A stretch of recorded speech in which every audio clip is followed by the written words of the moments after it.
বহুত বেছি stunt circus type হৈ গৈছে বাৰু মই ইমান সৰুৰ পৰা যেহেতু ভ্ৰাম্যমান চাইছিলোঁ আগতে যি মৌলিক নাটক আছিলে সেই নাটকখিনি মজাই বেলেগ আছিল আজি সেই মৌলিকতাখিনি আজিকালি অকণ কমিছে যিহেতু ভ্ৰাম্যমানত হয়তো ইয়াৰ পূৰ্বে অভিনয় কৰিছে কিন্তু এইবাৰ ভ্ৰাম্যমানৰ পূৰ্বে এটা বিশেষ নামেৰে চৰ্চিত হৈছিলে উৰ্মিলা বৌ এই ভ্ৰাম্যমানতে অভিনয় কৰাৰ পিছত মঞ্চত যেতিয়া অভিনয় কৰি থাকে সেই নামটো কোনোবাই চিঞৰেনে কেতিয়াবা হয় অকল সেই নামটোৱে মই শুনি আছোঁ এতিয়া উৰ্মিলা বৌ বুলি চিঞৰি আছে ভালো লাগিছে বাৰু জনপ্ৰিয় হৈছে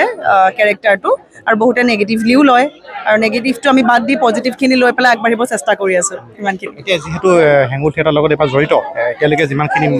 মঞ্চত অভিনয় কৰিছে যিমানকেইখন নাট মঞ্চস্থ কৰিছে ৰাইজৰ সঁহাৰি কেনেকুৱা পাইছে ভাল পাইছোঁ ৰাইজৰ সহায় তিনিওখন নাটকে বেলেগ বেলেগ ধৰণৰ আৰু তিনিওখনেই ভাল পায় মানে মানুহক যদি সুধোঁ কোনখন বেছি ভাল পালে তেতিয়া তেওঁলোক অকণমান কনফিউজড হৈ যায় যে কোনখন কওঁ য়াং জেনেৰেশ্যনখিনি বিৰিখন বেছি ভাল পায় ষ্টাইলাইজৰ কাৰণে কিন্তু তিনিখনে খুব ধুনীয়া নাটক ভাল পাইছে মানুহে আৰু এটা প্ৰশ্ন সুধোঁ মই কিন্তু যিহেতু এতিয়া সততে এটা অভিযোগ হৈ আছে ভ্ৰাম্যমানক লৈ যিহেতু ভ্ৰাম্যমানে নাটকৰ মৌলিকতাৰ ওপৰত গুৰুত্ব নিদি জাক জমকতাক বেছি প্ৰাধান্য দিয়া বুলি এটা প্ৰশ্ন উত্থাপিত হৈ আছে লগতে বিগত কিছুদিন ধৰি ভ্ৰাম্যমানত আৰম্ভণিতে যথেষ্ট অঘটন ঘটিবলৈ দেখিবলৈ পোৱা গৈছে য'ত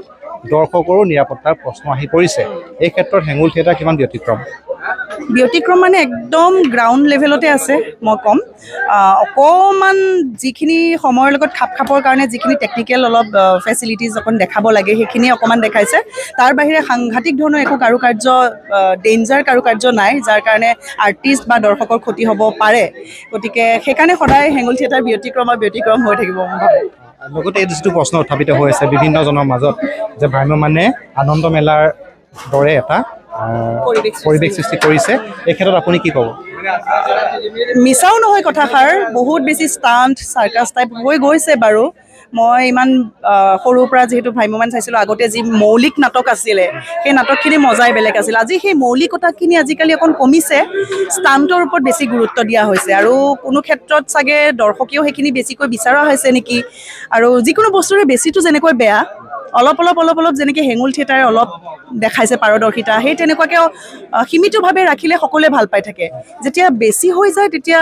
তেনেকুৱা ধৰণৰ অঘটন দুৰ্ঘটনা বহুত ঘটিবলৈ আৰম্ভ কৰে সেইকাৰণে অকণমান ছেফ ছাইডটো ৰাখি পেলাই তেনেকৈ ৰাখিলে ভাল আৰু মই ভাবোঁ এতিয়া দৰ্শক কি আহ্বান জনাব যিহেতু অলৰেডি ভ্ৰাম্যমানৰ প্ৰতি দৰ্শকৰ এটা অনীহা ভাৱ অহা দেখিবলৈ পোৱা গৈছে যে দৰ্শক ভ্ৰাম্যমান চাবলৈ গ'লে আঘাতপ্ৰাপ্ত হ'ব পাৰে নিকা যে কিবা এনেকুৱা ধৰণৰ কোনো বাধাৰ সন্মুখীন নাই কি আহ্বান জনাব দৰ্শক মই আহ্বান জনাম অকল হেঙুলেই নহয় সকলো থিয়েটাৰ চাওক দুই এটা ঘটনা হোৱাৰ অৰ্থ এইটো নহয় যে সদায় ঘটনা ঘটিব তেওঁলোকে ছেফটি মেজাৰ্ছ ল'বই তাৰ কাৰণে কেতিয়াবা ভুল হৈ যায় বিভিন্ন ভুল হৈছে হয়তো এই বছৰটো হেঙুল থিয়েটাৰৰ কাৰণে কেতিয়াবা অকণমান গ্ৰহ নক্ষত্ৰৰ পৰা বেয়া কিন্তু হেঙুল থিয়েটাৰটো যথেষ্ট ভাল পাব সেইটো মই কমেই আৰু লগতে সকলো থিয়েটাৰ চাবলৈ যাওক মই তাকে আহ্বান জনাইছোঁ যেনেকৈ আগতে নাটকক মৰম দি আহিছে থিয়েটাৰক মৰম দি আহিছে আগলৈও যাতে তেনেকৈ মৰম দি থাকে ছ'চিয়েল মিডিয়াৰ প্ৰভাৱত পৰি যাতে বেছি নেগেটিভ ৱেত গুচি নাযায় মই তাকে আহ্বান জনাম দৰ্শকক ঠিক আছে থেংক ইউ